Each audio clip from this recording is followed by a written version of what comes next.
The king of efficiency. Imagine you've just done the impossible. You've taken 100 years of bloody, disorganized street warfare and turned it into a billion-dollar corporate machine. You're Charles Lucky Luciano. You're the chairman of the board. You don't walk, you glide. You've got the cops in your pocket, the politicians at your dinner table, and the most dangerous men in America taking your orders. You're too smart to get caught for murder. You're too clean to get caught for tax evasion. You are the architect of the modern world, and then, one morning, it all vanishes. Not because of a rival's bullet, not because of a grand betrayal, but because of one tiny, arrogant oversight. A mistake so small you'd probably make it on a Tuesday afternoon without thinking twice. Today, we're looking at the fall of the most powerful man in the history of the underworld. We're going to talk about why the architect forgot to check his own foundation. If you think your career or your business is too big to fail, you need to hear this. Grab a drink. Let's get into the files. The architect's vision setting the stage. To understand the mistake, you have to understand the man. Luciano wasn't a tough guy in the way Al Capone was. He didn't want the noise. In the early 30s, the Mafia was dying because the old bosses, the Mustache Petes, were obsessed with honor, lineage, and speaking Italian. Luciano looked at them and saw a dying business model.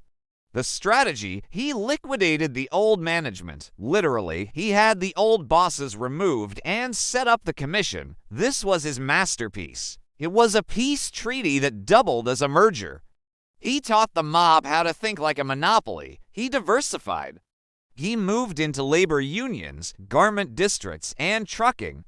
He made the Mafia invisible by making it essential. The relatable example. Have you ever been at a job where the old way of doing things was killing the company? Luciano was the guy who brought in the software upgrade. He was the disruptor. For a few years, he was untouchable because he was the only one who understood the new economy. The fatal mistake. The vice trap. Here's where the file gets dark. Luciano's empire was built on clean crime, gambling, labor racketeering, things people generally tolerated. But Luciano made a strategic error. He allowed his name to be associated with vice, specifically large-scale prostitution rings in New York. Now, Luciano claimed he wasn't directly running them, and honestly, he probably wasn't. He was too high level to be counting nickels from streetwalkers. But he allowed his subordinates to use his brand to consolidate the business. The underworld economics of ego. Luciano thought he was so powerful that the type of crime didn't matter. He thought he was above the moral outrage of the public. This was his fatal mistake. He gave the government a moral high ground. The relatable lesson. In business, this is called brand dilution. You start doing things that are off-brand because they make quick money. You think your reputation can handle a little dirt. But Thomas Dewey, the prosecutor who became Luciano's ghost, didn't need a murder charge. He just needed to show a jury that Luciano was a pimp. In the 1930s, that was a death sentence for a man's reputation. Luciano's mistake wasn't a lack of security. It was a lack of moral intelligence. He underestimated the public's breaking point. The trial and the B team. When the trial started in 1936, Luciano made his second biggest mistake. He trusted his own myth. He went on the stand. He thought he could charm the jury. He thought he was the smartest guy in the room. But Dewey was ready. He didn't attack Luciano's business. He attacked his character. He brought in witnesses that Luciano's corporate brain didn't think mattered, the people at the very bottom of the ladder. The management failure. Luciano had built a corporate empire, but he lost touch with the front line. He didn't know the people who were using his name. In your life, this is the customer service failure. You're so focused on the big strategy that you don't realize your assistants or your associates are creating a mess that's going to land on your desk. Luciano was sentenced to 30 to 50 years. The king was dead. The empire he built was still standing, but he was no longer in the throne. He was lucky no more. The recovery, a lesson in pivot. Now, Luciano eventually got out, but only by trading his empire for his freedom. During World War II, he helped the Navy protect the New York docks. He used his strategy to help the U.S. government. He was deported to Italy. He spent the rest of his life trying to rebuild his glory from a distance.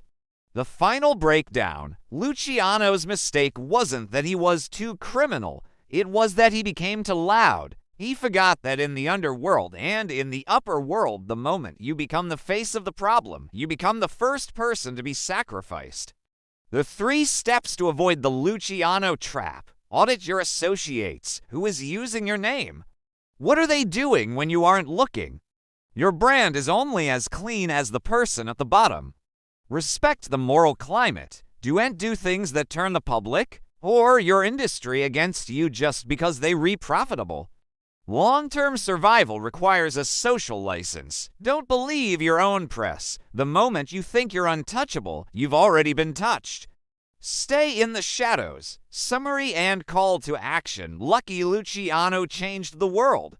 He taught us how to organize, how to scale, and how to think big. But he also taught us that one dirty revenue stream can burn down a clean empire. He paid for his mistake with his life dying in exile, away from the streets he built. Try this tonight. Look at your own empire. Is there a part of your life or your business that you're ignoring because it is small? Is there a habit or a partner that is off-brand for who you want to be? Cut it out before it becomes your Dewey. If you want to keep learning from the rise and fall of these underworld giants, subscribe to Mafia Power Files. We don't just tell stories, we look at the strategy behind the shadows. New files every Tuesday, Thursday, and Sunday. Stay sharp, stay invisible. And never let your ego pick your business partners. I'll see you in the next one.